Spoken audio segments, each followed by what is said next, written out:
Millions of people talk to an AI girlfriend or boyfriend every single day. Some use them because they're lonely. Some want emotional support. Others are simply curious about what artificial intelligence can do. But in California, the companies behind these AI companion apps are now facing a completely new set of legal responsibilities. If they don't follow the rules, they could face serious legal consequences. Today, we're breaking down the law that's quietly reshaping the AI companion industry and why parents, tech companies, and users are all paying attention. This is Law Explained, where we explain the laws shaping your digital life in plain English. No confusing legal jargon, no boring lectures, just what you need to know.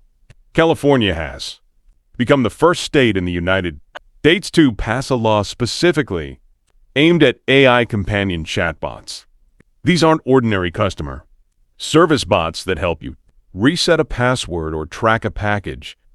They're AI systems designed to build ongoing social or emotional relationships with users. They remember past conversations, respond like a close friend, and in some cases even simulate romantic relationships. Lawmakers believe that because these chatbots can become emotionally important to users, especially young people, they need stronger legal safeguards. Under the new law, companies must clearly tell users that they're talking to an artificial intelligence system and not a real human being. That disclosure can't be hidden away in lengthy terms and conditions. The idea is simple. People deserve to know when they're interacting with AI. The rules become even stricter when the user is under the age of 18.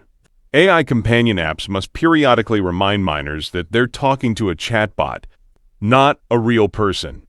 The purpose is to reduce the chance that young users develop unhealthy emotional dependence on artificial intelligence or begin treating the chatbot as if it were a real human relationship. Another major part of the law focuses on mental health and user safety. Companies are expected to have systems that recognize conversations involving suicide or self-harm and respond by directing users toward appropriate crisis resources, instead of simply continuing the conversation without intervention. Lawmakers argue that when an AI companion is designed to build trust, it also carries a responsibility to react appropriately when someone appears to be in serious danger. The law also requires companies to provide information about how they handle self-harm related interactions. This increases transparency and allows regulators to better understand whether these safety systems are actually working. One of the most significant parts of this law is that it isn't just about government enforcement. If a company fails to follow its legal obligations and that failure causes harm, the legal consequences can extend beyond regulatory action. That's one reason the technology industry is taking this legislation so seriously. But why did California decide to create a law like this in the first place? The answer is that AI companion chatbots are no longer a small experiment. Millions of people around the world now use them every day. Some users spend hours talking to AI companions, sharing personal problems, seeking emotional support, or even forming deep attachments. As these products became more popular, lawmakers also began seeing reports of situations where users experiencing mental health crises interacted with chatbots that allegedly failed to respond appropriately. Several lawsuits filed against AI companies claim that their chatbot systems encouraged or failed to interrupt dangerous conversations involving self-harm. Those cases are still making their way through the courts, but they raise difficult questions about what responsibilities AI companies should have. At the same time, dozens of state attorneys general warn that some AI systems can become overly agreeable. Instead of challenging harmful ideas, they sometimes reinforce them simply because they're designed to keep conversations going. Researchers often describe this behavior as sycophancy, meaning the AI agrees with users even when it shouldn't. Federal regulators are paying attention as well. The Federal Trade Commission has launched inquiries into AI chatbot companies to better understand how these products are designed, marketed, and used. So while California may be the first state to pass a law specifically targeting AI companions, it's unlikely to be the last. Who does this law actually affect? In practice, almost any company operating an AI companion service that can be used by California residents may need to comply.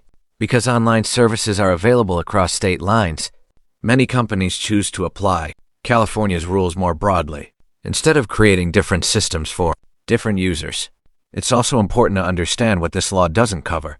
Traditional customer service chatbots, virtual assistants that help with simple tasks, and most video game characters generally aren't the focus. The law is aimed specifically at AI systems, whose primary purpose is building ongoing emotional or social relationships with users. For teenagers and parents, the law creates additional protections. If someone under 18 uses an AI companion app, the platform must provide regular reminders that the chatbot isn't a real person. That requirement has already become one of the most widely discussed parts of the legislation because it directly addresses the emotional nature of these AI relationships. Looking ahead, many experts believe other states will introduce similar laws. AI technology is advancing rapidly, and lawmakers across the country are debating how to balance innovation with consumer safety. California has often led the way on technology regulation, and history suggests other jurisdictions may follow.